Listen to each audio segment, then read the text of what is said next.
Like they call it the doghouse. Okay, this weekend we got UFC 292, Aljamain Sterling versus Sean O'Malley for the bantamweight belt, as well as Weili Zhang and Amanda Lemos for the strawweight belt. And then we also have Neil Magny and Ian Gary fighting in the welterweight division, as well as Marlon Chito Vera and Pedro Munoz fighting to open up the main card. And yeah, fairly intriguing card. This one got Chris Weidman and Brad Tavares on the prelims, and then you've also got in the early prelims nothing really to talk about, to be honest. Got Gerald Mearshot fighting, but again, nothing crazy, I would say. But you know, the main sort of fights obviously are the main and co-main, and I'm excited for the main event. A fight that I wanted for a while, intriguing stylistic matchup, and in the co-main the same thing. I think they're the only two fights really worth it. Neil Magny and Ian Gary is an interesting one, to be fair, but I think they're the three, I would say. Vera and Pedro Munoz is an intriguing fight, but it's really a fight to see who can get out ahead of the bantamweight contenders, because both are kind of at a point. You know, Chito Vera obviously just lost to Corey Sandhagen, and then Pedro Munoz obviously just beat Chris Gutierrez. So both are two sort of different places, but I feel like they're in the same level, really. You got the champion and you got the contenders, the likes of O'Malley, and I mean, you could put Merab in there, you could put Corey Sandhagen in that mix, and Piotr Jan, another one. And then you kind of got the one below it, which is the Chito Veras and the Pedro Munozes, who are trying to break into that category. But intriguing fights, though, nonetheless. I kind of will go through the sort of three fights, I would say, starting off with Neil Magny and Ian Gary. I personally believe that Ian Gary will get it done, but I don't think he'll knock Neil Magny out. I think Neil Magny's range is a real problem, and I think his grappling is also a real problem for Ian Gary. And Ian Gary's never really been tested like that. I do like Ian Gary, though. I think he's certainly got a lot of sort of solid fundamentals to work with, but he hasn't really got hasn't really shown a full game thus far. He's only really shown his boxing, and I think in this fight it's an intriguing one, but I do think he'll get it done simply because I do think his striking is that much sharper. And when neither fighter really is amazing at anything, I think you need one attribute to stand out over the other. So in Ian Gary's case, I think his striking is not much better, but I think he's better than what Neil Magny's is, and he's more sharper with his punches, a lot more accurate, similar to McGregor, but obviously nowhere near as good. And 12-0 Ian Gary, so an intriguing one, this one. I do think Neil Magny certainly has some things he could do. I think if you're him, you close the range, you try and get the takedown and make it horrible for Ian Gary, but I don't really see anything other than an Ian Gary win, to be honest. I think he's got the range, I think he's got the boxing, and I think his kicks are very good as well. I think if you can kind of catch Magny coming in, be your best bet. I think you don't want to chase Magny because of his reach, even though he doesn't really use his reach to his advantage, Neil Magny, but you can't ignore it in there. And yeah, I think Ian Gary gets it done, though. An intriguing fight, that one.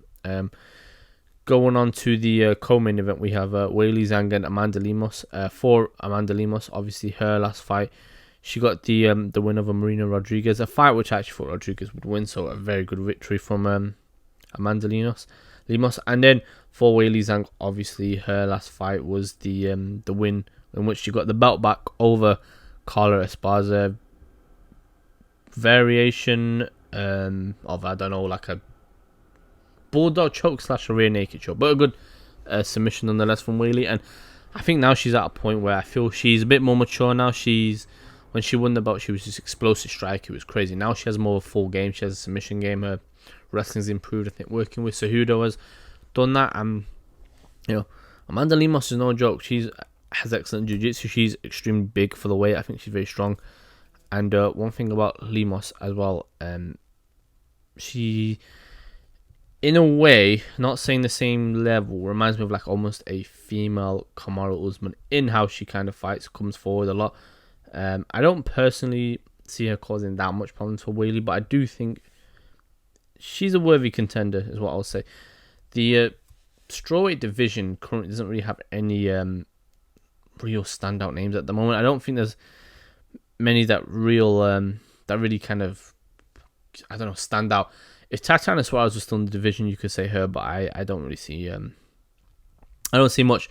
Limos' striking is also very clean, and I think that could cause problems for Weili, but I just think Weili's too quick on the feet, and I think her experience at this point, she's been in a lot of big fights, 2 fights against Joanna, 2 fights against Rose, fought Cara Esparza. She's been in enough at this point, I think, to say that she's had a lot of experience in the octagon. Is my point.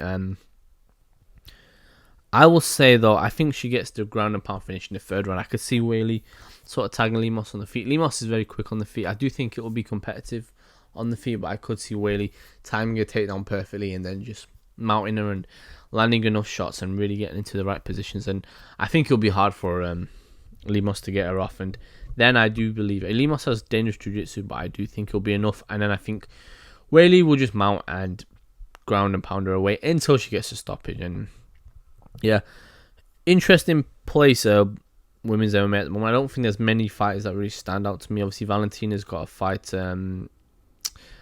again with Alexa Grasso, and an intriguing fight. Obviously, Amanda Nunes is retired now, so it leaves a big gap for the divisions going up. But yeah, I intriguing on this one, Limos and Weili. I think it's probably the most interesting fight stylistically on the card, but I still think Weili will have enough. But yeah, then going on to the main event, Aljamain Sterling, Sean O'Malley for the bantamweight belt. Obviously for Aljamain Sterling, his last win was over Henry Cejudo at UFC 288. And that was in May. Bearing in mind now we're in August, so you got to give credit for Aljamain Sterling for being active, but I do wonder how much that would hurt him, or if it benefits him. Who knows? For Sean O'Malley, his last win was the controversial one over Piotr Jan, which is almost, not quite, but almost a year ago. To UFC 280 in the 22nd of October 22. So yeah, it's been a while since O'Malley's been in the octagon, but I think that benefits him. He doesn't really fight that much, and he tends to look just as good. I think some fights have a thing where the ring rust doesn't really affect them, but for some fighters, obviously, they do get affected by it. On paper, Aljamain Sterling should get the win. He's got the grappling over O'Malley. His jiu-jitsu is much better, but I don't know. I do wonder how O'Malley will handle this one, because Aljamain certainly is a bad stylistic matchup for him. However, Aljamain leaves a lot of spots. We saw against Marlon Moraes, he's open to getting knocked out. It's not like Aljamain Sterling's got similar attributes to what Kamaru Usman had. And when Usman won the belt, he was quite boring. People said to watch. He would just close the distance, get you in the clinch, beat you up, foot stomp you. And he then obviously learned to striking, but Usman was impossible to hit half. Not impossible to hit, that's a lie.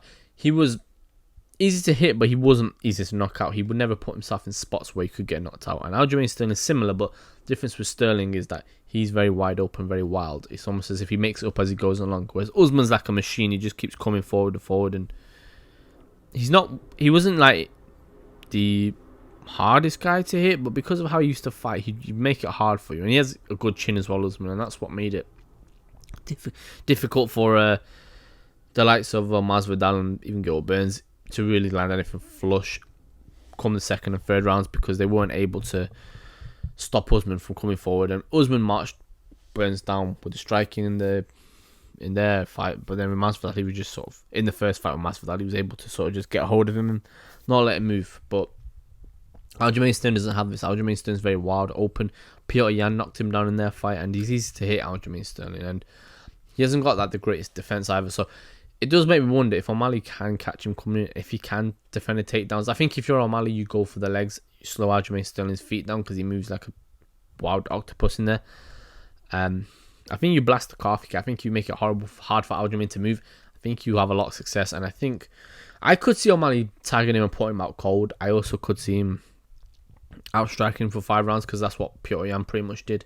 Jan was able to take him down, but it was more of a take him down whenever he kicks at you and get the leg, and then he would be more of a just tagging him on the feet. Aljamain got very tired. If you can tire Aljamain Sterling out in this fight, it would be massive for O'Malley, especially with how big Aljo is at the weight class. And I think if you go to the body for O'Malley with the knees in the clinch, I do think you could definitely get to Aljamain in the later rounds. I don't think O'Malley's the body type where he would really tire out, but yeah, I mean, just stay off the fence. O'Malley's movement's very good. I think he he's similar to Sandhagen in a way, but I do think he'll do better than what Sandhagen did, simply because his movement on the feet, he's not as he's laid back, but I don't think he is as tentative as what Sandhagen would be against Aljamain Sterling. And yeah, I think it's an interesting fight, this one, but I do think Aljamain will get it done. I think via submission in the third round. I would like O'Malley to win because I do like him as a fighter. He's one of my favourite fights to watch, and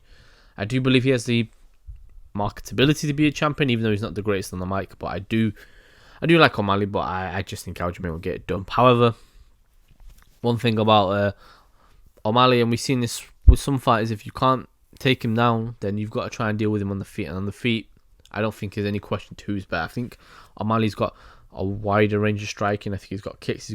His punches are very sharp and straight. So yeah, I think Aljamain does get this one done though. And yeah, good card this one. I'm really excited for the main event more than some of the other fights. UFC's been had some up and down cards this year. I think the card that I was excited for the most was the Dustin Poirier and Justin Gaethje one. But the problem with that is it clashed on what was the biggest boxing fight of the year with Errol Spence and Crawford. But yeah, UFC 291 was a good one though, and Blachowicz and Pereira was good. So there's some good fights on the horizon. Adesanya and Sean Strickland as well. So some good fights. Jones and Stipe as well. There's some decent ones on the horizon, but none that have been crazy at the moment. I think this is probably the one I'm excited for the most because I like the stylistic matchup in this one. But yeah, I'll do a review after the fight if there's anything worth talking about. If O'Malley wins, I do think you could have a big UFC star on your hands. I think it goes to the judges. I think they're more likely to give it to him. But yeah, I still think Aljamain gets it done. But yeah, UFC 292 should be a good one in Boston. And yeah, until next time.